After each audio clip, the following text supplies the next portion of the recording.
Poy Eram, magugulat kayo sa kanyang inamin dahil hindi daw siya ito. Humingi na rin ng tulong para sa kanyang mental health issue. So ano nga ba ang naging dahilan kung bakit nagkakaganito etong si Poy Eram? So yan nga ang mga dapat nyong malaman.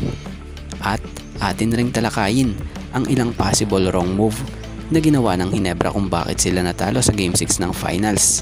So wag na nga nating patagalin pa, tara't atin ang talakayin agad yan. Speaking of Poy Eram, makikita mo kay Poy Eram kung gaano kahusay naman talaga sa paglalaro kapag ito'y hindi nagpapa-apekto sa init ng ulo, na kung saan ay naging malaking factor siya sa TNT, especially sa Game 6 na ito ng Finals dahil sa mga offense at defense ang naitutulong niya para sa team.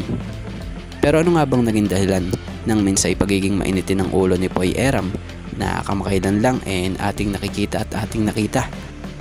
Nagkaroon ng pagwawala patungong dugout, nakasigawan si Coach Chot.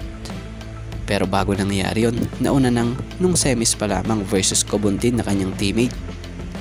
So ngayon, malilinawan na tayo kung bakit minsay ika niya nga hindi niya alam kung ano nangyayari sa kanya kasi hindi naman daw siya yun. So batay sa isang report na ating nakalap at ating nabasa, humingi si Poy Eram ng tulong sa kanyang mental health issue dahil sa pagkawala ng father niya. So ganito pala kasi yun, bago daw kasi namatay yung father niya, hinahanap daw siya na kung saan hindi niya raw nakausap ito. Hindi niya nga raw po nasabi yung mga dapat niyang sabihin.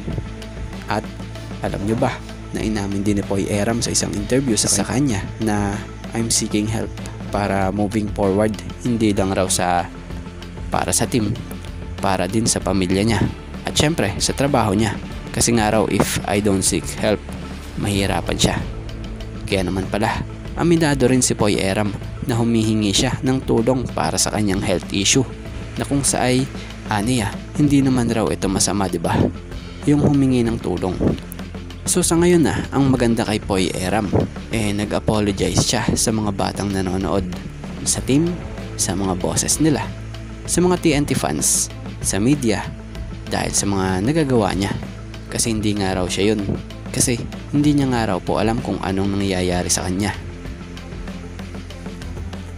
At dito tayo, Game 6 Finals. Tsansa na sana ng Ginebra para sa kampyonato, pero naglaho pa. Bagamat natalo sa Game 6 na ito, may Game 7 pa naman, ika nga. Pero syempre, ano nga ba yung ilang nangyayari sa Game 6 na maaaring naging error ng Gins para sila'y hindi manalo kontra TNT? Una, isa na sa napansin natin dito at kapansin-pansin ang mainit na opensa nitong si RJ Abarientos sa labanang ito sa Game 6 Finals. Grabe yung init ng shooting na to. Kaya lang sa pahuli di na rin talaga siya nabigyan ng pagkakataon o mas mahabang minuto. What if kung mabigyan siya or kung nabigyan siya ng more minutes pa, 'di ba? Baka naiba pa yung takbo ng game. Dahil kita mo naman yung RJ Abarientos kung paano at naging consistent ang opensa nito. Plus, nakakagulat din yung Japet Aguilar sa ganda ng nilalaro niya sa game na ito. Pero yung pinaka-importanting pagkakataon sana sa dulo na game na kung saan namintis nga ni RHJ yung free throw, dun pala'y wala sa pagkakataong yon si Japet Aguilar dahil nasa sa labas siya, na siya sanang pwedeng makakuha ng rebound sa pagkakataong iyon, na kung saan what if kung andon si Japet, baka siya pa yung nakakuha ng rebound, diba? At maging pagkakataon pang huli nila. So yun lang naman, isa lang sa masasabi natin dito at opinion. Tulad ng laging sinasabi nga, ika nga, may next game pa naman. Total, may Game 7 pa naman. So ganda na to. This is a do or die game match sa isang championship game.